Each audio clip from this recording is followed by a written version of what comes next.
नमस्कार साथियों, welcome to L1 classes. आज हम लोग जो जेएसओ का जो प्रैक्टिस सेट नंबर 13 है, ये प्रैक्टिस सेट हम लोग हल करने वाले हैं।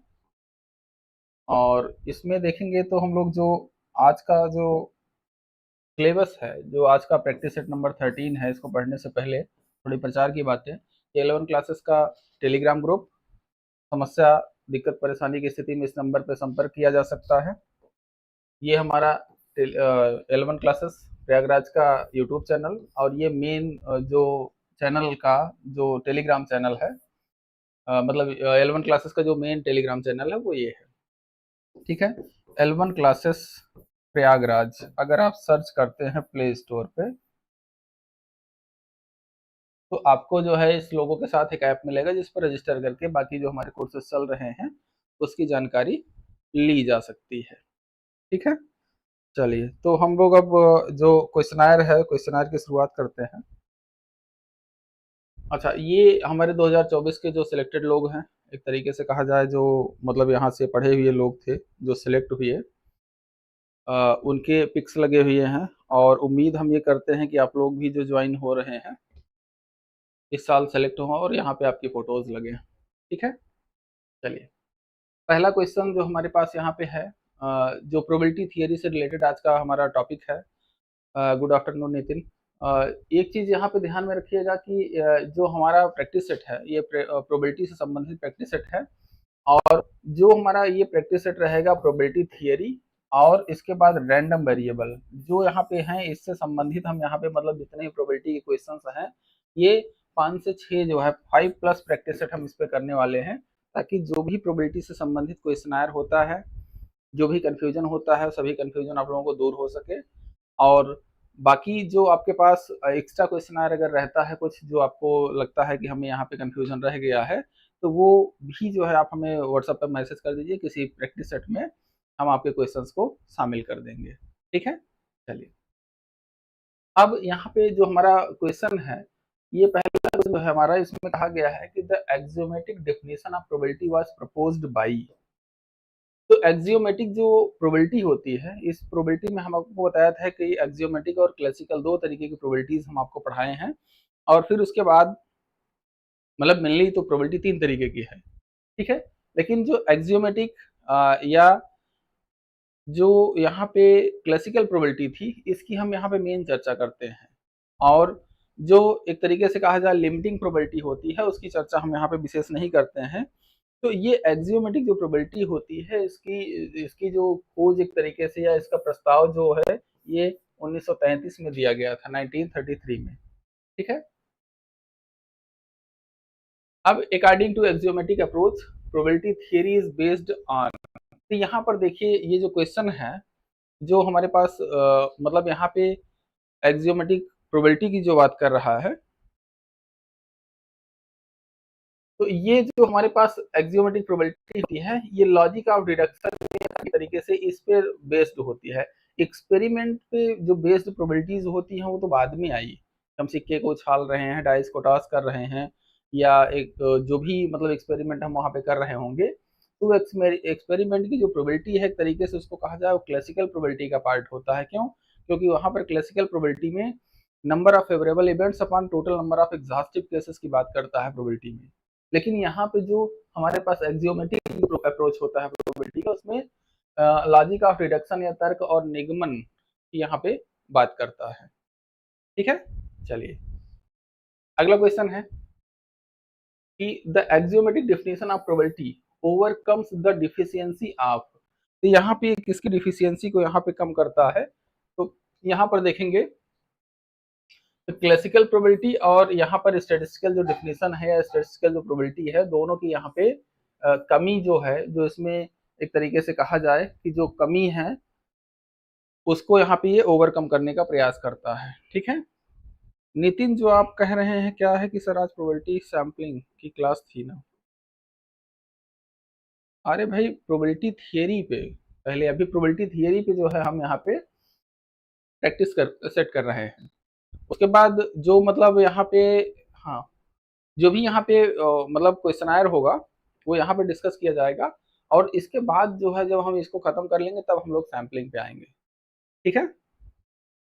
हाँ, एट्रीब्यूट्स थियरी कल हो गई है और आज प्रोबेबिलिटी का नंबर है और आगे अभी शाम को भी एक प्रैक्टिस सेट कराएंगे आज, तो वो भी जो है प्रोबेबिलिटी पर ही बेस्ड होगा। ठीक है, चलिए अगला क्वेश्चन है हमारे पास कि axiomatic probability provides a system of, तो एक्सियोमेटिक जो प्रोबेबिलिटी होती है ये क्या हमें प्रोवाइड करती है, तो रूल्स, फार्मूला, एक्सपेरिमेंट्स, इवेंट्स। यहाँ पर अगर देखेंगे तो जो हमारे पास एक्सियोमेटिक प्रोबेबिलिटी है ये हमारे पास नियम कानून बताती है कि हमारे पास ये नियम कानून इसके क्या रहने वाले हैं। ठीक है, तो रूल्स। ठीक है, अगला क्वेश्चन हमारे पास है कि who unified diverse theorem of probability into one axiomatic system in 1993। मतलब कि यहाँ पर देखेंगे तो जो हमारे पास एक तरीके से कहा जाए कि जो हमारे पास ये प्रोबेबिलिटी रूल है, ठीक है, एक्सियोमेटिक प्रोबेबिलिटी का, इसको किसने जो है यूनिफाइड करने का प्रयास किया या यूनिफाइड किया, ये कोलमोग्रो थे। ठीक है, कोलमोग्रो, इनका जो एक मतलब एक तरीके से कहा जाए तो योगदान काफी अच्छा रहा है कि काफी इन्होंने जो है मतलब स्टैटिस्टिकल जो अनसर्टेनिटी थी उसको इन्होंने मतलब एक तरीके से कंबाइन करने का प्रयास किया। अगला क्वेश्चन है कि a random experiment is one which, एक रैंडम एक्सपेरिमेंट क्या होता है, तो रैंडम एक्सपेरिमेंट क्या होता है जिसमें हमारा आउटकम तो पता हो, मतलब outcome is not unique but one of several possible events जो होती हैं उसमें यहाँ पे इसको हम कहते हैं ये हमारा रैंडम एक्सपेरिमेंट है। रैंडम एक्सपेरिमेंट में देखेंगे तो आउटकम हमारे पास क्या होता है कि ये बताया जाता है कि ये इतनी पॉसिबल, जैसे मान लीजिए एक सिक्का है तो हेड या टेल में से कोई एक आउटकम हो सकता है। ठीक है, तो आउटकम तो यहाँ पे मतलब यूनिक नहीं होता, लेकिन यहाँ पे जो आउटकम है वो हमारे पास पता हो और जब किसी पर्टिकुलर टाइम की अगर हम बात करें तो उस टाइम पर हमारे पास एक्सपेरिमेंट क्या शो कर रहा है उसका हमारे पास यहाँ पर मतलब कोई जो है जिक्र ना हो, मतलब हम फिक्स मतलब जैसे मान लीजिए हम एक सिक्के को टास्क कर रहे हैं, सिक्के को अगर टास्क कर रहे हैं तो यहाँ पर जो सिक्का है वो हेड या टेल में कुछ शो कर सकता है, लेकिन हम मान लीजिए फर्स्ट टाइम अगर टास्क करने जा रहे हैं उसमें हेड आएगा या टेल आएगा ये हम नहीं बता पाएंगे एग्जैक्टली। ठीक है, चांसेस उसके होंगे 50-50। ठीक है, हेड या टेल आने के। अगला क्वेश्चन है कि the set of all possible outcomes of a random experiment is called, दो जो हमारे पास सेट है the set of all possible outcomes of a random experiment is called, तो जो हमारे पास जितने भी पॉसिबल इवेंट्स हैं उनका जो एक्सपेरिमेंट होता है या मतलब जो है हमारे पास एक तरीके से अगर कहा जाए जितने भी हमारे पास मान लीजिए कि एक कोई एक्सपेरिमेंट रिपीट किया जा रहा है, एक्सपेरिमेंट मान लीजिए क्वाइन टॉसिंग का है। ठीक है, तो क्वाइन टॉसिंग का है तो यहाँ पर एच टी, अगर हमारे पास एक बार सिक्का टास्क किया गया, दो बार टास्क किया गया तो 4 एलिमेंट आएंगे उसके। तो यही चीज यहाँ पे कह रहा है कि जो ये इसका कलेक्शन है वो क्या हमारा कहलाता है, तो ये सैंपल स्पेस कहलाता है हमारा। ठीक है, प्रोबेबिलिटी थियरी पढ़ाते समय नहीं, इवेंट नहीं। नितिन, यहाँ पर क्या कह रहा है, set of all possible outcomes, ये पकड़िए ना। ठीक है, ऑल पॉसिबल जो आउटकम्स है, इस टॉपिक को देखिए, इस पॉइंट को देखिए, तो ऑल पॉसिबल जो आउटकम्स होते हैं वो सैंपल स्पेस होते हैं। इवेंट जो होता है वो इसका एक सबसेट होता है, सैंपल स्पेस का सबसेट जो होता है वो इवेंट कहलाता है। ठीक है, अच्छा यहाँ पे और शब्द हैं, और शब्द हैं, तो यहाँ इवेंट क्या हो गया, इसका एक सबसेट होता है सैंपल स्पेस का। सैंपल स्पेस को हम एस से लिखते हैं और इवेंट को नॉर्मली ई या ए, इंग्लिश का कोई कैपिटल लेटर हम यूज करते हैं। ट्रायल क्या होता है, जब एक बार हम एक्सपेरिमेंट को रिपीट करने जाते हैं तो उसको हम वहां पे ट्रायल बोलते हैं। ठीक है, और रैंडम वेरिएबल जो इससे संबंधित एसोसिएटेड जो मतलब जो हमारा एक्सपेरिमेंट हो रहा है उससे संबंधित जो वेरिएबल होता है उसको हम रैंडम वेरिएबल कह देते हैं। ठीक है, ओके। अगला क्वेश्चन है कि if a coin is tossed once the sample space is, एक क्वाइन को यहाँ पर टास्क किया जा रहा है, जस्ट उसमें हेड और टेल बना हुआ है। ध्यान रखिएगा हम बायस्ड क्वाइन की बात नहीं करेंगे, बायस्ड क्वाइन जैसे आप लोग शोले मूवी देखे होंगे, जय वीरू मतलब अमिताभ बच्चन और धर्मेंद्र के बीच में एक सिक्का रहता है जिसमें दोनों साइड हेड बना रहता है, तो वो नहीं, वो बायस्ड कॉइन है। यहाँ पर हम यहाँ पे अनबायस्ड कॉइन की बात कर रहे हैं, ठीक है। मतलब जिस सिक्के में एक तरफ यहाँ पे हेड बना हो और एक तरफ टेल हो, ठीक है। तो उस सिक्के की बात करेंगे तो यहाँ पर हेड और टेल की बात होगी। जब भी आपके पास लिखा नहीं है कि सिक्का जो है बायस्ड है या क्या है, तो उस केस में जब तक बायस्ड लिखा नहीं है तब तक उसमें आपको उसको अनबायस्ड कॉइन मानना है। मतलब वो सिक्का जो है ऐसा है जिसमें 50-50 दोनों चांसेस हैं हेड या टेल आने के, ठीक है। अगला क्वेश्चन है कि number of elements in sample space when coin is tossed once, ठीक है। Number of elements in sample space on coin tossed once, तो एक बार ही एच और टी इसमें देखेंगे तो दो जो है यहाँ पे इवेंट्स आएंगी, या तो हेड होगा या तो टेल होगा। अगला क्या है कि if a coin is tossed twice the sample space is, एक अगर कॉइन को दो टॉस किया जा रहा है, इसमें आपको बताया गया था कि पहले सिक्के का सैंपल स्पेस एच टी होगा, दूसरे सिक्के का सैंपल स्पेस एच टी होगा। फिर दोनों सिक्के को एक साथ उछालिए या एक सिक्के को मतलब बारी बारी से सिक्के को उछालिए, तो इसका sample space S1 cross S2 होता है। और इसको जब इसके साथ लिखेंगे तो ये हो जाएगा एच टी टी एच, और फिर सॉरी एक सेकंड, पहले एच एच आएगा, मतलब दोनों हेड शो करेंगे, एच एच, फिर एच टी, फिर टी एच और टी टी, ये आपका सैंपल स्पेस होगा। तो यहाँ पे H H, H T, T H और टी टी, ये आपका यहाँ पे ये आंसर हो जाएगा, ठीक है। ओके,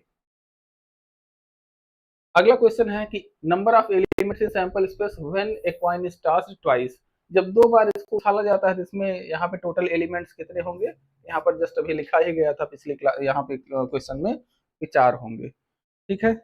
ओम प्रकाश क्या लिख रहे हैं सर, ये प्रोबेबिलिटी थियरी तो प्रोबेबिलिटी डिस्ट्रीब्यूशन या नॉर्मल प्रोबेबिलिटी है, कौन सा क्लास है, प्रैक्टिस सेट हो रहा है?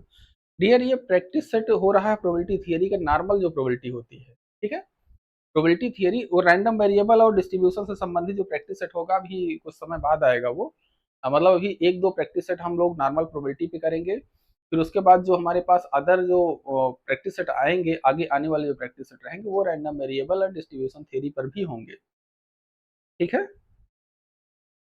ओम प्रकाश जी आप जो है जेएसओ का सिलेबस देख लीजिएगा, एसएससी सीजीएल जेएसओ का, उसके अनुसार ये चल रहा है। बाकी आप लोगों का अगर स्टेट का कोई एग्जाम दे रहे हैं, अगर कोई टॉपिक है तो उसको आप हमें मैसेज कर दीजिएगा, हम उस टॉपिक पे भी क्वेश्चन आए करा देंगे, जहां भी जिस स्टेट से आप बिलोंग करते हो, ठीक है। ओके, चलिए अगला क्वेश्चन है, अगला क्वेश्चन है कि if dice is rolled once the sample space is, एक डाइस को अगर एक बार किया जाए, ध्यान में रखिएगा कि जहां से क्वेश्चन आता है उसका सैंपल स्पेस लिखना, उसमें कितने एलिमेंट्स होते हैं, ये सभी के क्वेश्चन इसमें सीरियल से हमने इसमें रखे हुए हैं, ठीक है। इसमें सीरियल से हमने क्वेश्चन रखे हुए हैं ताकि आपको एक भी चीज, जैसे प्रोबेबिलिटी हमने पढ़ाई हुई है क्लास में, जो पेड क्लास हुई है उसमें जैसे प्रोबेबिलिटी हमने पढ़ाई हुई है उसी सीक्वेंस में हमने क्वेश्चन इसमें रखने का प्रयास किया हुआ है कि यहाँ पर क्वेश्चन आए तो उस तरीके से रखे जाए और जो भी आपके कंफ्यूजन है वो दूर हो सके। हर एक टॉपिक से रिलेटेड यहाँ पे क्वेश्चन है, जैसे अभी सिक्के की बात हो रही थी, एक बार दो बार टास्क किया गया, फिर अब डाइस की बातें हैं, ठीक है। और अब यहाँ पे क्या है कि डाइस को क्या किया जा रहा है, रोल किया जा रहा है, एक बार फेंका जा रहा है, तो इसमें जो है यहाँ पे 1 से 6 तक नंबर बने होते हैं। अगर वो डाइस जो है अनबायस्ड है तो उस केस में 1 से 6 तक नंबर होंगे और उसका सैंपल स्पेस हमारा 1 2 3 4 5 6 होगा, ठीक है।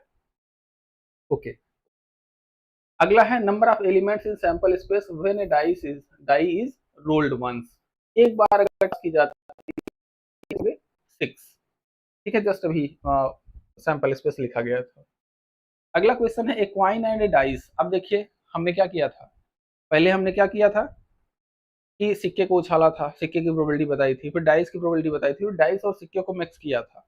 तो अब यहाँ पे देखिए डाइस और सिक्के मिक्स हो रहे हैं क्वेश्चन में, and dice are tossed together, number of elements in sample space, number of elements हमें बताना है। तो यहाँ पर यस वन क्या है, क्वाइन है, तो क्वाइन का जो हमारे पास सैंपल स्पेस होगा एच टी होगा, डाइस का जो हमारे पास यहाँ पे सैंपल स्पेस होगा 1 2 3 4 5 6, ठीक है।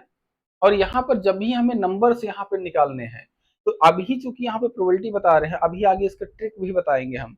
ट्रिक क्या होता है कि जो दोनों में यहाँ पे जैसे दो एक्सपेरिमेंट अलग अलग रिपीट किए जा रहे हैं, तो यहाँ पे number of elements in sample space क्या होता है कि ये जो भी है उनके आउटकम से जितने नंबर हैं उनका मल्टीप्लायर होता है। ये 12 हो जाएगा नो डाउट। अगर ये डाइस होती तो 6 × 6, 2 बार टास्क की जा रही है, 2 बार, 3 बार, 4 बार, 5 बार, जितनी बार अगर डाइस को टास्क करेंगे उतने टाइम 6 को मल्टीप्लाई करेंगे, मतलब 6 की पावर n। अगर ये हेड टेल मतलब सॉरी क्वाइन होता जिसमें हेड और टेल बना होता तो 2 की पावर n। लेकिन यहाँ पे चूंकि अलग अलग चीजें हैं तो यहाँ दोनों का मल्टीप्लिकेशन हो जाता है, ठीक है। अगर यहीं पे भी कह दिया जाता है एक सिक्के और एक ताश की गड्डी को, ताश के पैक को टॉस किया जा रहा है, मतलब एक साथ उसको सफल किया जा रहा है, तो उसमें कितने सैंपल स्पेस में नंबर होते? तो यहाँ पे सिक्के में देखेंगे 2, हेड होते हैं 2, और उसके बाद यहाँ पे जो है उसमें पैक में देखते हैं, पैक ऑफ कार्ड जो होता है, प्लेइंग कार्ड जो होता है, उसमें 52 नंबर्स होते हैं, तो 2 × 52 हो जाता। तो ये ट्रिक है अभी, मतलब हम इसलिए प्रोबेबिलिटी आपको इस तरीके से बता रहे हैं कि ये आपको दिमाग में एक जो है मतलब इसका 3D एक तरीके से मतलब इमेजिनेशन डेवलप हो जाए कि डाइस को, सिक्के को या पैक ऑफ कार्ड को, प्लेइंग कार्ड को जब भी हम किसी भी तरीके से जो है मतलब यहाँ पे टास्क करते हैं, रोल करते हैं या सफल करते हैं, तो उसमें किस तरीके के ऑब्जर्वेशंस, किस तरीके की चीजें आती हैं। यहाँ पर हम चाहते तो ट्रिक बता के आगे निकल सकते थे, ठीक है। लेकिन हम इसलिए ये बता रहे हैं कि आपके दिमाग में जो लोग प्रोबेबिलिटी पेड कोर्स में नहीं पढ़े हैं या पढ़े भी हैं, उनको यहाँ पे एक बार फिर से चीजें रिवाइज हो जाए। अभी जब हम ओरिजिनल फॉर्मेट में आएंगे, ठीक है, ओरिजिनल फॉर्मेट में जो आएंगे तो उस केस में हमारे पास जो है 100 क्वेश्चन रहेगा यहाँ पर, और उसमें हम कोशिश ये करेंगे कि 100 मिनट मतलब वो जो है 60 मिनट, 1 घंटे या 1.5 घंटे के आसपास में वो जो है मतलब यहाँ पे पूरा पूरा 100 क्वेश्चन कवर हो, ठीक है। तो ऐसा भी हम करने वाले हैं। लेकिन अभी क्या है कि अभी आपके दिमाग में एक बार ये प्रैक्टिस सेट अच्छे से, ये मतलब क्वेश्चन आंसर अच्छे से आ जाए, ठीक है। अच्छा, कार्ड एंड क्वाइन, नहीं 54 नहीं होगा डियर। कार्ड एंड क्वाइन में 2 × 52 होगा, यहाँ पे 2 × 52 होगा क्योंकि 52 कार्ड्स होते हैं ना टोटल, तो वो 2 × 52, 52 का मतलब 104 होगा, मतलब 104 आएगा, ठीक है। तो यहाँ पर इन दोनों को आप क्रॉस करेंगे तो यहाँ पर ये क्या हो जाएगा, ये हो जाएगा yes is equal to S1 × S2। यहाँ पर लिखेंगे 1H, फिर उसके बाद 2H, 3H, 4H और 5H, ठीक है, फिर 6H। फिर इसी तरीके से टेल का 1T, 2T, 3T, 4T, 5T, sorry 5T and 6T, ठीक है। ये सैंपल स्पेस होगा और इसमें देख लेंगे तो 12 ऑब्जर्वेशन है, ठीक है। अब जैसे पूछ लेता है इसी में कि एक सिक्के और एक जो है मतलब डाइस को रोल किया जा रहा है, डाइस जो है इवन नंबर शो करे, इसकी प्रोबेबिलिटी बताइए। तो डाइस इवन नंबर जहां जहां शो कर रही है वहां वहां देख लीजिए, ठीक है। 2 यहाँ पे हो जाता, 2 यहाँ पे हो जाता, 2 यहाँ पे हो जाता, तो 6/6 12 जो है आपका आंसर हो जाता फिर, ठीक है। इसलिए हम बता रहे हैं, ये तो भी नंबर ऑफ ऑब्जर्वेशन नॉर्मली जो हम बता के निकल सकते थे, लेकिन अभी जब इसके अंदर घुसकर क्वेश्चन पूछेगा एसएससी, तब उस केस में आपको कंफ्यूजन ना हो, उस केस में आपके क्वेश्चन गलत ना हो। ध्यान में रखिएगा कि सबसे ज्यादा प्रोबेबिलिटी से संबंधित क्वेश्चन पूछे जाते हैं जेएसओ एग्जाम में। मान के चलिए कि 20 क्वेश्चन से ज्यादा जो है प्रोबेबिलिटी या उससे डिस्ट्रीब्यूशन थियरी जो है उससे रिलेटेड क्वेश्चन होते हैं, ठीक है। लेकिन उसके बाद जो है सबसे ज्यादा क्वेश्चन आप लोग गलत यही करते हो, तो इसलिए इसके एक एक टॉपिक बारीकी से पढ़िए, और जब सिलेबस हमारा खत्म हो जाएगा उसके बाद आप एक कॉन्फिडेंट फील करेंगे अपने आप में कि हमने कुछ पढ़ा हुआ है, ठीक है। ओके, चलिए अगला क्वेश्चन है, in tossing a coin and rolling a dice the sample space is. अब सोचिए सैंपल स्पेस पूछ लिया, तो यहाँ पे पहले क्या है, क्वाइन है तो पहले एच टी आएगा, एच टी आएगा, फिर उसके बाद रोलिंग डाइस है तो यहाँ पे इसके नंबर आ जाएंगे, तो ये आपका जो है यहाँ पे सैंपल स्पेस हो गया। अगला क्वेश्चन है non empty subset of A sample space is called. अब यहाँ पे देखिए नितिन, यहाँ पर देखना जो आपने इवेंट जो बताया था सैंपल स्पेस यहाँ पर लिख लीजिए, मान लीजिए 1 2 3 4 5 6, एक डाइस पे एक बार उछाला और ये हमारा सैंपल स्पेस हुआ। तो अब इसमें इवेंट अगर हमें डिसाइड करना हो तो ये 1 डाइस को फेंका जाए और 1 शो करे, तो ये हमारा इवेंट होगा। सैंपल स्पेस का कोई पार्ट या सबसेट जो होता है वो इवेंट कहलाता है। तो यहाँ पे यही कह रहा है कि non empty subset of sample space is called, ये इवेंट हो जाएगा। ठीक है, ओके। अगला क्वेश्चन है, if two balls are drawn one by one from an urn with two white and four black balls. एक अर्न है, अर्न मतलब थैला या झोला, बैग जिसको कहते हैं। यहाँ पर क्या है, दो जो है व्हाइट बॉल हैं और फोर ब्लैक बॉल हैं। इसमें से कह रहा है कि दो बॉल्स वन बाय वन करके यहाँ पे ड्रा की जाती हैं विदाउट रिप्लेसमेंट। ठीक है, total number of outcomes is, अब बताइए यहाँ पे क्या है, total number of outcomes is. तो अब इसमें अगर आप लोग यहाँ पे पढ़े हुए हैं, जल्दी से अगर किसी को आ रहा हो जिसका आंसर हमें दीजिए।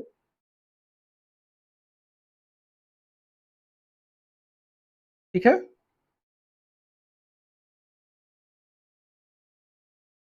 जल्दी से किसी को, कोई भी यहाँ पे कैलकुलेट करके बताए, प्रोबेबिलिटी थ्योरी में क्वेश्चन बताया गया है। ठीक है, चलिए हम बता रहे हैं। तो इसमें वन बाई वन जब भी हमारे पास यहाँ पे क्रम का ध्यान रखना है या नहीं रखना है। ठीक है, तो इस केस में जब भी हमारे पास यहाँ पे हम क्वेश्चनायर हल करने जाएंगे, तो इस क्वेश्चनायर के लिए यहाँ पर हम क्या करेंगे, तो यहाँ पर देखेंगे, तो यहाँ पर अच्छा जैसे इसका पहले एक्सप्लेन करते हैं। तो यहाँ पर मान लीजिए कि व्हाइट में, मान लीजिए कि फर्स्ट व्हाइट है या W1 है, W2 है। ठीक है, अब यहाँ पर red R1 R2 R3 R4 इस तरीके से है। जब इसके साथ हम यहाँ पे रैंडम इसका निकालेंगे, मतलब पहले W1 आ जाए फिर इसमें कोई एक बाल आ जाए। ठीक है, तो यहाँ पर इसमें देखेंगे तो यहाँ पे इसका सेट कितना बनेगा, 4 का। फिर इसके बाद W2 के साथ ये 4 आए, फिर R1 के साथ यहाँ पर ये आ जाए, R2 के साथ ये, R3 के साथ, R4 के साथ। मतलब हमारे कहने का ये कि हाँ,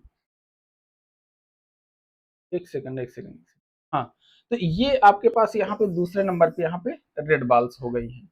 ठीक है, एक सेकंड रुक जाइएगा, थोड़ा सा क्वेश्चन में कुछ हमको लग रहा है कि यहाँ पे एक पात्र में,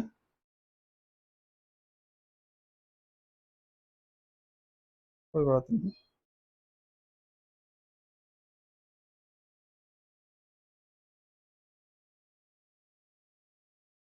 क्वेश्चन यार ओपन नहीं हो रहा। हाँ ठीक है ठीक है, मिल गया। इसमें क्या कह रहा है कि two balls are drawn one by one. अच्छा, यहाँ पे पहले इसको जो है साइमल्टेनियस एग्जांपल देना चाहिए था। कारण ये था कि इसमें जो हमने पढ़ाया हुआ है आपको, ये क्वेश्चनायर जो है,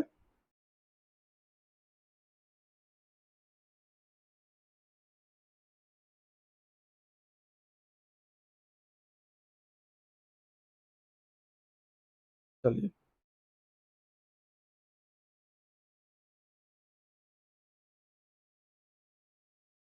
ठीक है, कोई बात नहीं। चलिए इसका हम ट्रिक बता देते हैं फिर। तो इस केस में यहाँ पर देखिए हमारे पास क्या हो जाएगा, बी नहीं होगा इसका आंसर। पहले देखिए, पहले ड्रा में हम क्या करेंगे, कोई एक बाल यहाँ पर सिलेक्ट हो जाएगी। फर्स्ट बाल जब सिलेक्ट हो जाएगी तो यहाँ पर हम इसको पहली बार में सिलेक्शन के चांसेस कितने होंगे, 6। अभी जस्ट हम जो नंबर ऑफ ट्रायल्स 2 into 6 लिखे तो उसी टाइप से इसका भी लिखा जाएगा। 6 पहली टाइम्स में बाल आ सकती है, क्योंकि मेथड जो है हमारे पास विदाउट रिप्लेसमेंट है। तो यहाँ पे पहली बाल को हम इंसर्ट नहीं करेंगे, तो इंसर्ट नहीं करेंगे तो यहाँ पे क्या हो जाएगा, दूसरे बाल में यहाँ पे कितनी बाल्स बचेंगी, 5। सेकेंड टाइम के लिए यहाँ 5 बाल्स बचेंगी। यहाँ पर ये हमारे पास 30 सैंपल स्पेस हो जाएगा, मतलब सैंपल स्पेस की जो साइज है ये 30 हो जाएगी, जैसे अभी जस्ट हम यहाँ पे लिखे थे। ठीक है, अब इसके बाद यहाँ पर अगर हमारे पास देखना चाहें कि इसका सैंपल स्पेस लिखा कैसे जाएगा, 30 यूनिट्स कैसे आएंगी, तो पहले W1 के साथ। ठीक है, W1 के साथ यहाँ पे 4 आए, फिर W2 के साथ यहाँ पर। ठीक है, हाँ 4, नहीं नहीं, ठीक है ठीक है ठीक है। अच्छा, इसमें विदाउट रिप्लेसमेंट में मेथड नहीं लगेगा, ठीक है। विदाउट रिप्लेसमेंट में ऐसे नहीं लिखा जाएगा, ठीक है। चलिए कोई बात नहीं, ये विथ रिप्लेसमेंट का केस है फिर, ठीक है। कोई बात नहीं, इसका ट्रिक ये जान लीजिए कि जब भी हमारे पास यहाँ पे इसका ट्रिक होगा ये, कि ये जब भी हमारे पास इस तरीके से क्वेश्चन आ देगा उसमें ये पूछे कि मेथड विदाउट रिप्लेसमेंट हो, तो उस केस में यहाँ पर हमारे पास किस तरीके का सैंपल स्पेस होगा, तो फर्स्ट टाइम में कितने चांसेस हैं और उसके बाद सेकंड टाइम में कितने चांसेस हैं। अगर यहाँ मेथड विथ रिप्लेसमेंट होता तो सेकंड टाइम में भी चांसेस यहाँ पर कितने हो जाते, 6 हो जाते। तो 6 इंटू 6 36 उस केस में यहाँ पे जो है मतलब हमारे पास नंबर्स आते हैं। Total sample total number of units in the sample space की बात होती तो वहां पर 36 हो जाते। और यहाँ पर ये जो तरीका हम बता रहे थे ये 36 इसी केस में आएगा, ठीक है। ओके, अगला question, in drawing 2 balls without replacement from 6 balls, ठीक है, 6 balls, sample point 26 means, sample point 26 means इसका मतलब क्या है, मतलब बताना है, तो मतलब कोई मतलब नहीं। तो 26 मीन का मतलब क्या है कि यहाँ पे बाल 2 जो है फर्स्ट पहले आ रही है और बाल जो है 6 नंबर की जो है वो बाद में आ रही है, ठीक है। बस यही इसका मतलब है, पहला जो नंबर होता है पहली बाल का होता है और दूसरा नंबर दूसरी बाल का होता है, ठीक है। चलिए आगे अब धीरे धीरे इसमें क्वेश्चन आयर जो है अभी थोड़े से इस प्रैक्टिस सेट में हमने सरल रखे हैं, आगे जो भी शाम को प्रैक्टिस सेट कराएंगे उसमें थोड़ा सा और इन्वॉल्व करने का प्रयास करेंगे, क्वेश्चन थोड़ा सा टफ, फिर उसके बाद थोड़ा सा टफनेस का लेवल बढ़ता जाएगा और कंडीशनल प्रोबेबिलिटी तक हम लोग जाएंगे, कंडीशनल प्रोबेबिलिटी और बेस थ्योरम तक, ठीक है। चलिए sample point 6 and in the same experiment means, अरे यार पहली बाल पे 6 आएगा और उसके बाद दूसरे पे 2 रहेगा। अगला है if the sample space W1 W2 up to W30 number of element is, इसमें number of element W1 W2 up to W30 तक है, इसमें 30 जो है ऑब्जर्वेशन होंगे, अवयवों की संख्या, यूनिट्स की संख्या। Event first ball drawn is white corresponding to which set, यहाँ पे फर्स्ट बॉल ड्रॉन घटना, ये क्वेश्चन आया कुछ और रहा होगा, पूरा क्वेश्चन लिखा नहीं गया है, एक मिनट रुको।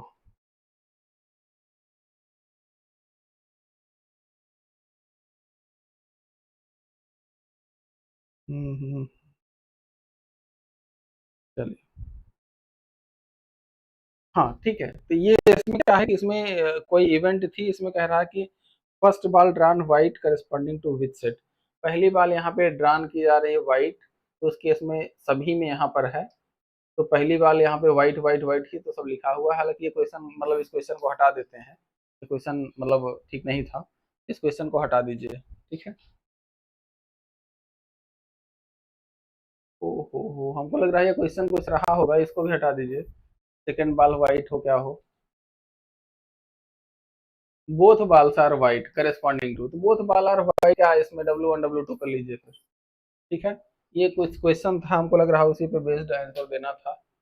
Event both balls are black, both balls अगर ब्लैक हैं तो उस केस में, तो बोथ बाल्स अगर ब्लैक हैं तो यहाँ पे B1 B2 होना चाहिए था, ठीक है। वो चार जो 2 व्हाइट और 6 रेड बाल्स थी उन्हीं पर ये बेस्ड क्वेश्चन आ गया है पूरा पूरा, ठीक है। In a random experiment terminology, each element of sample space is called, तो सैंपल स्पेस का जो ईच एलिमेंट होता है उसको हम क्या कहते हैं, उसको हम कहते हैं ये हमारा आउटकम है, और इन सभी आउटकम्स का सिलेक्शन जो सॉरी कॉम्बिनेशन जो होता है जो एक साथ लिख दिया जाता है, तो इनको हम कहते हैं ये हमारे सैंपल स्पेस हैं, ठीक है।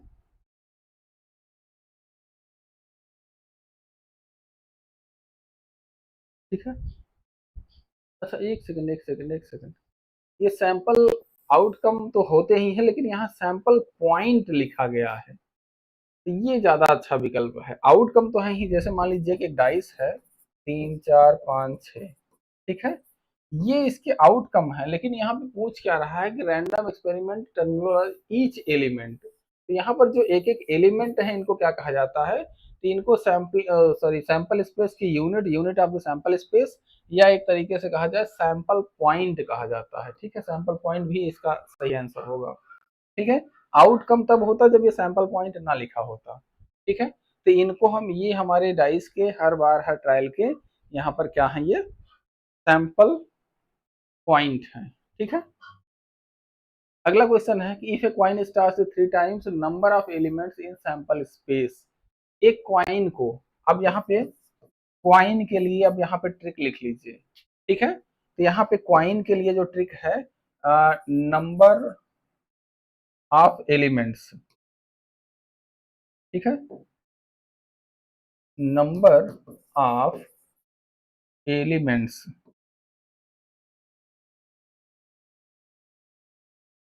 In tossing a coin. ठीक है, number of elements in sample space, ये क्या होता है, ये 2 की पावर n होगा। ठीक है, 2 की पावर n, यहाँ पे 3 बार टास्क किया जा रहा है तो 2 की पावर 3, और इसका मतलब हो जाएगा ये 8, इसका आंसर हो जाएगा। इसी तरीके से डाइस को जब टास्क करेंगे तो उसमें सैंपल स्पेस के पॉइंट 6 की पावर n होता है। ठीक है, उसके बाद प्लेइंग कार्ड को 52 की पावर n। ठीक है, हाँ इसी तरीके से। अगला है sample space for tasking coin 3 times. 3 times है तो एच एच एस टी, इस तरीके से मतलब क्या है कि H T cross H T और क्रॉस एच टी। ठीक है, तो यहाँ पर ये तीनों बार जो है इसको मल्टीप्लाई कर देंगे तो ये हमारा सैंपल स्पेस यहाँ पर बन जाएगा।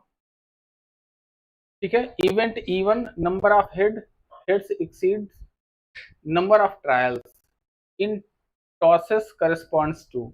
तो यहाँ पर इवेंट है हमारे पास number of heads exceeds number of trials. तो यहाँ पे किस कौन सा मतलब in tossing in 3 tosses corresponds to. तो अच्छा, यहाँ पे नंबर ऑफ हेड्स कहाँ जो है मतलब ये बढ़ रहे हैं, तो यहाँ हेड हेड बराबर है, यहाँ टेल है, यहाँ हेड हेड ज्यादा है। तो नंबर ऑफ हेड्स, यहाँ पर देखेंगे 3, 2, 5, 2, 7, 2, 9, यही इसका आंसर हो जाएगा। इसमें टेल जो है 3 ही है और ये एक्सीड कर रहा है, हालांकि दूसरा आंसर भी हो सकता था इसका।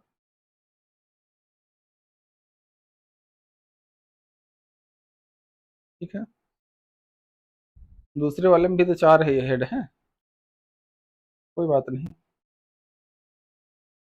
Event E2 exactly 2 head corresponds to. अगर कोई सिक्का है जिसको उछाल ले और उसमें एग्जैक्टली 2 हेड आए, तो इसके लिए यहाँ पर देखेंगे एग्जैक्टली 2 हेड यहाँ पे है। ठीक है, बी में यहाँ 3 हेड है, यहाँ कोई हेड नहीं है, यहाँ 1 हेड है। मतलब ये कहने का कि यहाँ पे एक सैंपल पॉइंट में हमें यहाँ पे देखना है कि यहाँ पर नंबर ऑफ हेड्स कितने हैं। एग्जैक्टली 2 की बात कर रहा है तो यहाँ पे एग्जैक्टली 2 हेड है। ठीक है, event E3 head of first trial corresponds to. First trial में जो है हेड आए, इसके लिए यहाँ भी हेड है, यहाँ हेड है, यहाँ हेड है, यहाँ हेड। ठीक है, ये सैंपल स्पेस की ही बातें हो रही हैं। अगर 3 सिक्के को एक साथ उछाला जाए, एक सिक्के को 3 बार उछाला जाए, तो उस केस में इनके जो इवेंट्स होते हैं उन पर ये क्वेश्चन बेस्ड है। हालांकि ज्यादा क्वेश्चन हो गया, इतना नहीं रखना चाहिए था हमको भी, देखा नहीं हमने। In coin tossing until first tail appears the sample space is। तो यहाँ पे सैंपल स्पेस मतलब ये ध्यान में रखेगा, ये एक तरीके से कहा जाए कि ऐसे केसेस के लिए। हाँ Nitin ji, why last PS is compare to consumer price index. यार नितिन, ये तो इंडेक्स नंबर पढ़ाएंगे तो उसमें बता देंगे, कोई कंफ्यूजन है तो बता देते हैं, क्या दिक्कत है इसमें। ये इंडेक्स नंबर, प्रोबेबिलिटी में इंडेक्स नंबर कहाँ से याद आ रहा है आपको।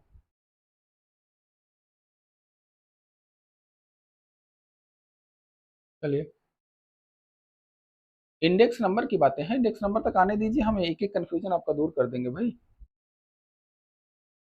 चलिए, अगला क्वेश्चन है हमारे पास। तो यहाँ पे ये एक तरीके से कहा जाए कि काउंटेबली इनफाइनाइट, यहाँ पे इसको हम यहाँ पे कह सकते हैं। ठीक है, कंटिन्यूअस नल इवेंट ये नहीं, फाइनाइट भी नहीं। फाइनाइट नहीं होगा क्योंकि वो इनफाइनाइट तक जा सकता है, क्योंकि फर्स्ट टेल जब तक नहीं आएगा तब तक हम सिक्के को टास्क करेंगे। वो 2 दिन भी हो सकता है, 5 दिन भी हो सकता है। ठीक है, तो इस केस में हम इसको काउंटेबली इनफाइनाइट कहते हैं। तो उसमें इनफाइनाइट नंबर्स तो होंगे लेकिन उसको हम काउंट कर सकते हैं। ठीक है, चलिए अगला क्वेश्चन है कि the symmetric difference of two event A and B. Symmetric difference की जब हम बात करते हैं तो इस केस में हम यहाँ पर सिमेट्रिक डिफरेंस को ए डेल्टा बी के रूप में, यहाँ पर A minus B union B minus A के रूप में लिखते हैं और ये हमारा सिमेट्रिक डिफरेंस होता है। ध्यान में रखिएगा, ये प्रोबेबिलिटी थियरी में नहीं बताया था हमें। ठीक है, तो सिमेट्रिक डिफरेंस ये होगा। अगला क्वेश्चन है sorry, A subset of B then which is true. तो अगर A is subset of B है तो इसका मतलब जान रहे हैं कि यहाँ पर ये सैंपल हमारा ए है और यहाँ पर ये बी जो है ये हमारा कुछ इस तरीके से है। ए इज सबसेट ऑफ बी, अरे सॉरी सॉरी सॉरी,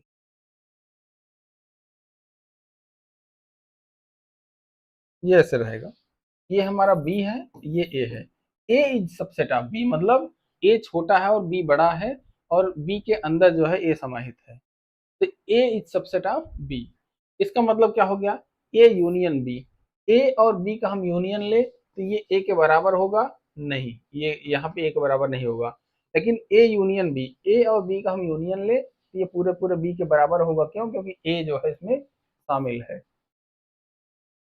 ठीक है, और ए इंटरसेक्शन बी, ए और बी का इंटरसेक्शन लेंगे तो इसके बराबर आएगा, इतना पूरा पूरा है तो ए के बराबर होगा। हाँ ये भी सही है। अच्छा, तो ये दोनों आंसर, ये वाला आंसर आपको टिक करना है, बोथ बी एंड सी। ठीक है, ओके ओके ओके। अगला क्वेश्चन है कि A is subset of B then A is subset of B. ठीक है, इसमें क्या करता है, तो यहाँ पे कह रहा है कि A is subset of B, अरे ए इज सबसेट ऑफ बी ही तो लिखा है। ए बराबर बी नहीं होगा, ए इंटरसेक्शन बी फाई होगा नहीं, नन, यही आंसर हो जाएगा। ठीक है, ए इज सबसेट ऑफ बी, या ऐसे लिखिए ऐसे लिखिए, कोई इशू नहीं है इसमें। A and B are equal set then, A और बी अगर इक्वल सेट है तो उस केस में क्या हो जाएगा, जब हमारा ए और बी अगर सेम हो जाए, मतलब यही ए हो जाए और इसी पर ही हमारा जो है बी हो जाए, इसी लाइन पर ए और बी दोनों हो जाए यहीं पर, तो ए इज सबसेट ऑफ बी और बी इज सबसेट ऑफ ए, दोनों जो है आपस में सेम कंडीशंस होंगी। ठीक है, ओके, चाहे ए सबसेट ऑफ बी कहिए या बी सबसेट ऑफ ए कहिए, जब दोनों बराबर होंगे तो ए बी का सबसेट है, बी ए का सबसेट। ठीक है, नितिन क्या हुआ भाई, सन्नाटे में चले गए, समझ में नहीं आ रहा क्या? Both events A and B occurs means, अगर दोनों इवेंट ए और बी एक साथ अगर आ रही हैं तो इसका मतलब क्या है? इसका मतलब ये होता है कि जो इवेंट है दोनों के बीच में इंटरसेक्शन की बात कर रहे हैं, घटना ए भी घटित हो रही है और मतलब एंड घटना बी भी घटित हो रही है, मतलब इवेंट ए भी हो रही है एंड इवेंट बी। तो यहाँ पर ये दूसरा आंसर होगा। ठीक है,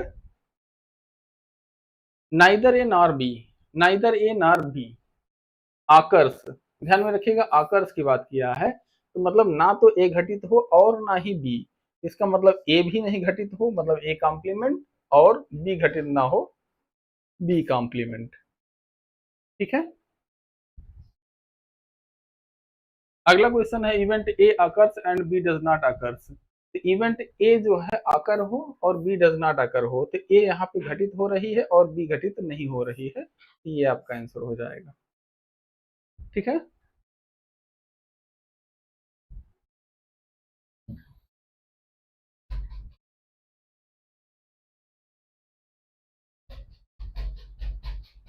अरे मैंने गलती से प्रोबेबिलिटी सैम्पलिंग नहीं, प्रोबेबिलिटी सैम्पलिंग नहीं भाई, प्रोबेबिलिटी की बात हो रही है। प्रोबेबिलिटी सैम्पलिंग तो सैम्पलिंग वाले चैप्टर में पढ़ा जाएगा, कोई बात नहीं, अभी एक बार रिवाइज कर लीजिएगा, शाम वाली क्लास भी प्रोबेबिलिटी पे ही होगी आज। ठीक है, आज शाम वाली क्लास भी जो है अभी 9 बजे के आसपास रहेगी वो क्लास, तो वो भी प्रोबेबिलिटी थियरी पे ही होगी, इसलिए एक बार प्रोबेबिलिटी थियरी आराम से रिवाइज कर लीजिएगा, जो मतलब आपके पास नोट्स या क्लासेस जो भी हैं उनको एक बार कोशिश करिए, देख लीजिए, तो ये ज़्यादा चीज़ें समझ में आएंगी। अगला क्वेश्चन है exactly one of A or B occurs.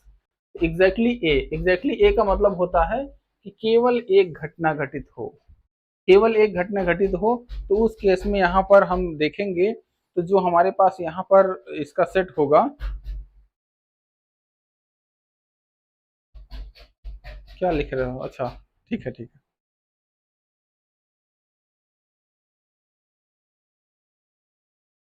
ठीक है, तो एग्जैक्टली एक घटना जब घटित हो तो इसकी बात हम लिखते हैं ए डेल्टा बी से। ए डेल्टा बी का मतलब क्या हो गया? A minus B union B minus A. ठीक है, ए में बी कटा दिया, मतलब ए में से हमने बी को माइनस कर दिया, या बी में से ए को माइनस कर दिया। तो यहाँ पे एग्जैक्टली एक घटना घटित हो रही है और इसी को ए डेल्टा बी लिखा जाता है। ठीक है, ए डेल्टा बी लिखा जाता है। ओके, अगला क्वेश्चन है कॉम्प्लीमेंट्री इवेंट ऑफ ए का कॉम्प्लीमेंट्री इवेंट जो होता है वो ए कॉम्प्लीमेंट होता है। ठीक है, अगला है if a sample space has 4 points then the total number of subsets includes. तो यहाँ पर हमारे पास क्या कह रहा है कि सैंपल स्पेस में 4 पॉइंट हैं और टोटल नंबर ऑफ सबसेट्स, तो टोटल नंबर ऑफ सबसेट अगर यहाँ पर देखेंगे तो इनकी संख्या जो हमारे पास होगी इसको हम यहाँ पे बना सकते हैं। एक सेकंड, क्वेश्चन कुछ गड़बड़ है क्या यार?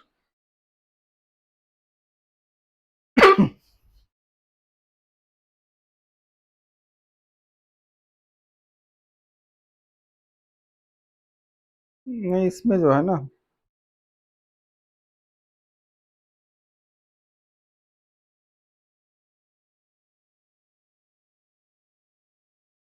कोई बात नहीं, इसका एक ट्रिक होता है, हम ट्रिक बता दे रहे हैं। इसका ट्रिक क्या होगा? अगर यहाँ पे सैंपल स्पेस में अगर n पॉइंट है तो इन n पॉइंट के मतलब यहाँ पे टोटल नंबर ऑफ, अगर यहाँ पे सबसेट्स की अगर बात करें तो यहाँ पर सबसेट्स में नल सेट प्लस इटसेल्फ मतलब क्या, पूरा पूरा सैंपल स्पेस, इन दोनों को मिलाकर अगर देखा जाए तो 2 की पावर n जो है टोटल नंबर ऑफ यहाँ पे सबसेट्स बनते हैं। तो यहाँ पे 4 बार 4 पॉइंट है तो 2 की पावर n का मतलब यहाँ पे 16 हो जाएगा, 16 हो जाएगा। ठीक है, तो ये ट्रिक है, इसको ट्रिक को याद रखिएगा कि अगर सैंपल स्पेस में हमारे पास n पॉइंट है, ठीक है, तो उस केस में हम इसको यहाँ पर कहेंगे कि मतलब हमारे पास जो यूनिट्स होंगी उनकी यूनिट्स की संख्या जो है 2 की पावर n होगी। ठीक है, अगला question, if a set contains no sample point the its probability is. तो ऑब्वियस सी बात है कोई भी सैंपल पॉइंट है ही नहीं, मतलब हमारे पास जो सैंपल स्पेस है इसमें कुछ भी नहीं है, मतलब यहाँ सैंपल पॉइंट जो है ये, यहाँ पर जो सैंपल पॉइंट होते हैं ये सैंपल पॉइंट यहाँ पे नहीं है। ठीक है, नो सैंपल पॉइंट, तो probability can not be defined, एक तरीके से यहाँ पे कहा जा सकता है इसको। ठीक है, probability can not be defined यहाँ पे कहा जा सकता है इसका आंसर। क्यों? क्योंकि यहाँ पर सैंपल स्पेस ही नहीं है। हाँ, जीरो भी कह सकते हैं, जीरो है क्या? प्रोबेबिलिटी, अच्छा प्रोबेबिलिटी जीरो। हाँ, प्रोबेबिलिटी की बात किया है क्योंकि सैंपल स्पेस डिफाइंड ही नहीं है, सैंपल स्पेस डिफाइंड नहीं है, प्रोबेबिलिटी जीरो होगी। ठीक है, okay Nitin ji, very good. Sample space when 4 coins are tossed. तो इसमें यहाँ पे क्या, इसमें पूछना क्या चाह रहा है? 4 सिक्के उछाले जाने पर नमूना स्थान है, तो 4 कॉइन्स को अगर उछाला जाए तो 2 की पावर 4 हो जाएगा और ये 16 यहाँ पे इसके नंबर्स हो जाएंगे, तो 16 आउटकम रहेंगे। ठीक है, हाँ ओके। अगला क्वेश्चन है sample space when 3 dice are thrown together. जब 3 डाइस एक साथ उछाली जा रही हैं तो फर्स्ट डाइस के नंबर 6, दूसरे के 6, तीसरे के भी 6, तो यहाँ पर 216 इसका आंसर हो जाएगा। ठीक है, अगला क्वेश्चन है in tossing 10 coins number of outcomes in the sample space. तो यहाँ पर ऑब्वियस सी बात है 2 की पावर n या 2 की पावर 10। ठीक है, तो यहाँ पर ये आपका आंसर हो जाएगा, number of elements in sample space. अगला है number of outcomes in drawing to cards from a standard deck of 52। तो यहाँ पर देखेंगे तो 52 कार्ड्स हैं और इसमें से 2 कार्ड हमें ड्रा करना है, तो 52C2 यहाँ पे आपका यही आंसर हो जाएगा। ठीक है, इसको चाहे तो सॉल्व भी कर सकते हैं, 50 factorial sorry 52 51 50 factorial upon 50 factorial और 2 फैक्टोरियल, ये कैंसिल आउट हो जाएगा, 13 इंटू 51 आपका आंसर होगा। ठीक है, मतलब ये कभी कभी हो सकता है नंबर में दे दे, तो यहाँ पे हो जाएगा 13 करना 3 65 67। ठीक है,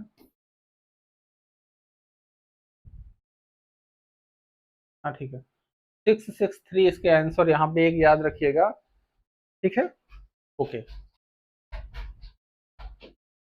अगला क्वेश्चन है sample space of 5 successive draws with replacement from 4 coloured toys. ठीक है, तो यहाँ पे विथ रिप्लेसमेंट की बात कर रहा, तो ऑब्वियस सी बात है यहाँ पे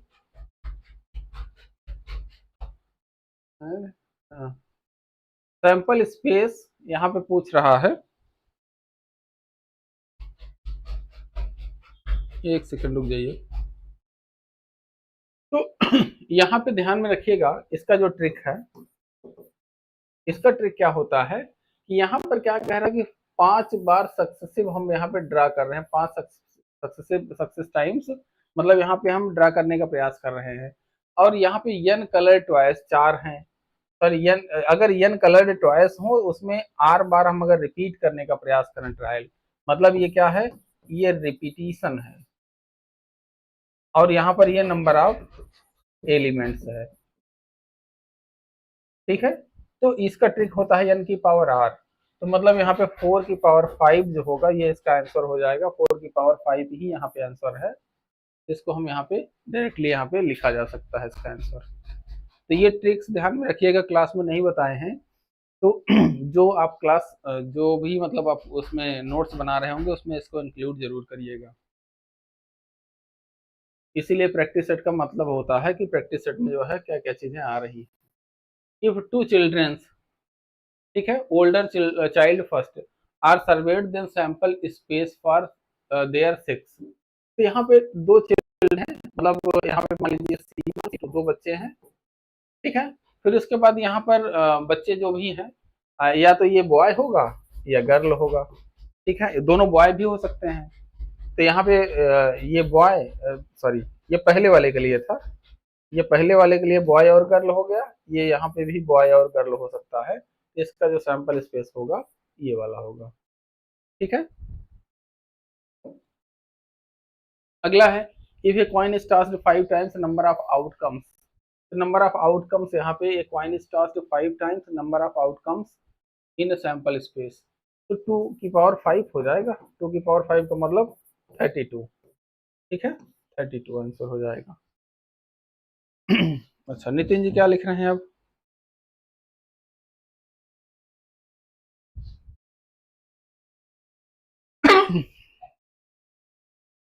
अच्छा अच्छा नितिन जी ठीक है, ठीक है, क्वेश्चन हम बता रहे हैं अभी आपका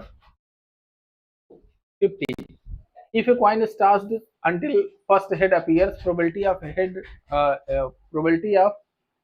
हेड इन फर्स्ट ट्रायल। तो यहाँ पे इसके लिए हम आपको ज्योमेट्रिक डिस्ट्रीब्यूशन बताए थे। ठीक है, ज्योमेट्रिक डिस्ट्रीब्यूशन क्या होता है, इसमें जो प्रोबेबिलिटी होती है फर्स्ट सक्सेस की प्रोबेबिलिटी बताता है, फर्स्ट सक्सेस की। ठीक है, फर्स्ट सक्सेस की प्रोबेबिलिटी बताता है। और यहाँ पर Q इंटू पी की पावर एक्स, ये होता है, Q फेल्योर की प्रोबेबिलिटी होती है, P सक्सेस की प्रोबेबिलिटी होती है।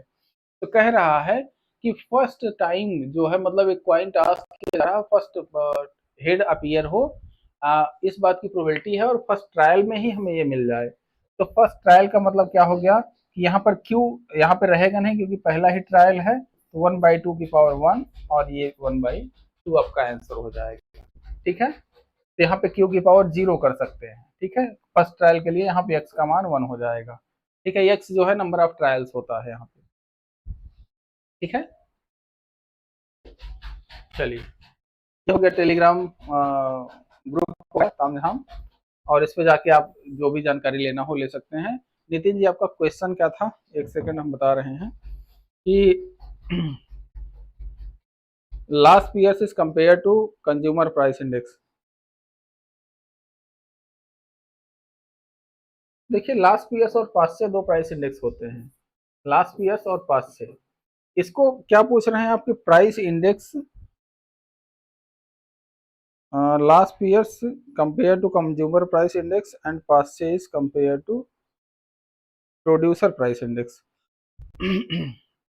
देखिए, लास्ट ईयर्स ने जो बताया था ना, यहाँ पे जो बेस ईयर की क्वांटिटी होती है, इसको हम यहाँ पर बेस मानते हैं, और यहाँ पर प्राइस जो है, बेस ईयर का जो प्राइस है वो उसको हम बेस मानते हैं।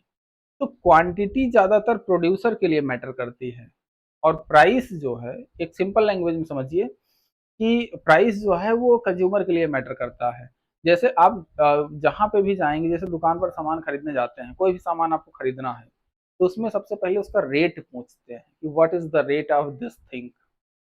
ठीक है, आपने उसको बताया, जैसे आप मान लीजिए कि कहीं गए हैं बाइक में या फोर व्हीलर में, आपको पेट्रोल डलाना है। पेट्रोल का प्राइस पता लगा कि यहाँ पे जो है 50 रुपए था, जो इम्पॉसिबल इवेंट है अभी, 50 रुपए था। तो आपने कहा कि ठीक है, 100 रुपए का आपको पेट्रोल डलाना था, आपने जो है वहां पे पेट्रोल ले लिया, 2 लीटर, और चले गए। और जस्ट अगले दिन आए आप, वहां पे 70 रुपए आपको पेट्रोल मिल गया, या 100 रुपए हो गया। तो आप क्या करेंगे? आप उस केस में आपके लिए प्राइस जो है बहुत मैटर करता है, और प्राइस की चर्चा पर चर्चा होने लगती है, पूरे देश में बवाल होने लगता है, विरोध प्रदर्शन होने लगते हैं, गवर्नमेंट की आलोचना होने लगती है, बहुत सारे काम होते हैं। इसीलिए यहाँ प्राइस जो है, लास्ट पीलर्स ने अपने जो बेस को रखा था, वो प्राइस को बेस रखा था। इसलिए जो है मतलब यहाँ पे नहीं, नितिन जी ये नहीं कह सकते बट दोनों में Q0 Q1 लेते हैं, नहीं नहीं, इससे नहीं मतलब है। इसका इसका मतलब इससे नहीं है। एक मिनट, एक कॉल आ रही है। इसमें इसमें जो है, मतलब इसका मतलब नहीं है। इसमें बेस किसको लेते हैं, मेन जो है वो बेस डिसाइड करता है कि हम क्या चीज देखना चाह रहे हैं। इसीलिए जो फिशर जब अपना आए ना, तो फिशर ना बेस लिए ना क्वांटिटी, दोनों को जो है ज्योमेट्रिक मीन निकाल दिए। ठीक है, यल इंटू पी का। और इन सभी में फिशर का सबसे अच्छा इंडेक्स माना जाता है, क्यों? क्योंकि इन्होंने ज्योमेट्रिक मीन निकाल दिया बस, और कुछ किए नहीं। बाकी मेहनत तो ये दोनों बेचारे किए, इन्होंने क्या किया, केवल ज्योमेट्रिक मीन ले लिया। और नाम किसका होता है? फिशर प्राइस इंडेक्स नंबर सबसे बेस्ट है, सबसे ये है। ठीक है। अच्छा, तो प्राइस को कैसे बेस लेते हैं? प्राइस को कैसे बेस लेते हैं? बेस ईयर, जैसे इसमें देखिए दो चीजें होती हैं। चीजें क्या होती हैं कि हमारे पास एक नॉर्मल ईयर होता है, नॉर्मल ईयर, और एक होता है हमारा बेस ईयर। ठीक है। जिस ईयर का, मान लीजिए यहाँ पे हमें 2025 का यहाँ पे हम इंडेक्स निकाल रहे हैं, भारत में महंगाई बढ़ी या घटी, और बेस ईयर मान लीजिए 2010 है, तो इसकी तुलना में यहाँ पर देखेंगे तो आपको फ्लक्चुएशन ज्यादा दिखेगा। क्यों? क्योंकि 2010 में जिन चीजों का प्राइस 5 रुपए था, आज वो 10 रुपए की हो गई है, तो आपको महंगाई ज्यादा लगेगी। इसीलिए सबसे पहले गवर्नमेंट यहाँ पे बेस ईयर चेंज करती है। अभी गवर्नमेंट सीपीआई इंडेक्स जो आप बात कर रहे हैं, कंज्यूमर प्राइस इंडेक्स, उसका बेस ईयर चेंज करने की बात चल रही है। अभी तक यहाँ पे 18-19 का यूज किया जाता था, या 17-18 समथिंग यूज किया जाता था, एग्जैक्ट याद नहीं है। फिर 22-23 किया गया, अभी हो सकता है इसको फिर से जो है, मतलब यहाँ पे 22-23 या 24-25 फाइनेंशियल ईयर खत्म होते होते इसको कर दिया जाए। और 20-21 को या 19-20 को इसलिए नहीं शामिल किया जाए क्योंकि वहाँ कोरोना काल था। ठीक है, तो यहाँ पर यही चीज है कि यहाँ बेस ईयर को हम यहाँ पे किसी भी चीज की यहाँ प्राइसिंग हम निर्धारित करने के लिए, जब हम प्राइसिंग यहाँ करते हैं, तो इसको कहीं ना कहीं कंपेयर करते हैं, और इसी को हम बोलते हैं ये हमारा बेस ईयर है। ठीक है। अब यहाँ पे अगर लास्ट ईयर्स जब यहाँ पे अपना इंडेक्स नंबर बता रहे थे, तो इन्होंने बेस ईयर की प्राइस को इंपॉर्टेंस दिया। और जब यहाँ पे पास्से आए, तो पास्से ने कहा नहीं, हम क्वांटिटी को जो है मतलब यहाँ पे बेस मानेंगे। तो इन्होंने, दो लोगों ने अपना अलग अलग तरीके से यहाँ पर ये चीजें दी हैं, और फिर फिशर आए तो दोनों का ज्योमेट्रिक मीन ले लिए थे। ठीक है, एक मिनट, क्या लिख रहे हैं आप? तो प्राइस को कैसे बेस लेते हैं? तो प्राइस को बेस यहाँ पर दो क्वांटिटी होती है। यहाँ पर Q0 क्वांटिटी होती है, और P0 जो है यहाँ पे बेस मतलब प्राइस होता है, यहाँ पर Q1 क्वांटिटी होती है, यहाँ पे P1 जो है प्राइस होता है। अब इसमें इसका फार्मूला जो यहाँ पे फार्मूला चाहिए होता है उसको हम यहाँ पे मल्टीप्लाई करके निकाल देते हैं बस। ठीक है,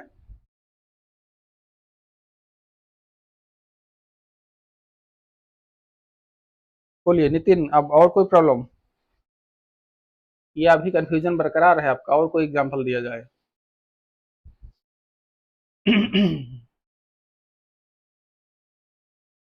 तो यार गला खराब है थोड़ा सा।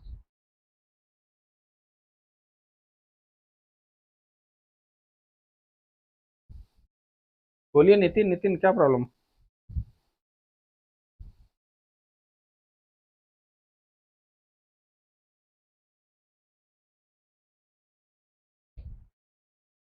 अच्छा ओके ओके, चलिए ओके हो गया मतलब आप। नहीं तो इसमें अगर देखना चाहें ना तो उसको देख सकते हैं यहाँ पर। लास्ट ईयर वाले में देखेंगे तो P1 Q0 लास्ट ईयर्स, और यहाँ पर फिर P0 Q0, ये समेसन में ये नंबर्स लिखे जाते हैं। ठीक है, तो यहाँ पर ये चीजें जो है मतलब अभी थोड़ा सा मतलब हमें वहां तक पहुंचने दीजिए। ठीक है, हमें खुद भी वहां पे पहुंचने दीजिए, और हम जो है डाउट जो है, अच्छा डाउट सेशन कब होगा?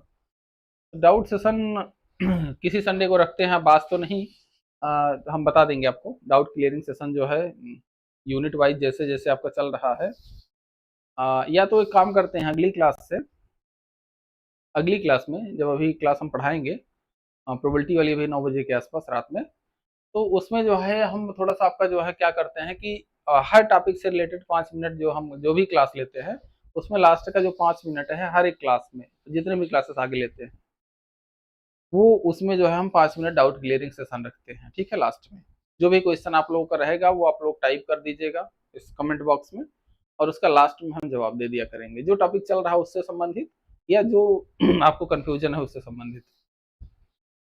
सॉरी। ठीक है, ओके ओके, चलिए। तो फिर से पुनः आप लोगों को ये प्रैक्टिस सेट फिनिश हुआ।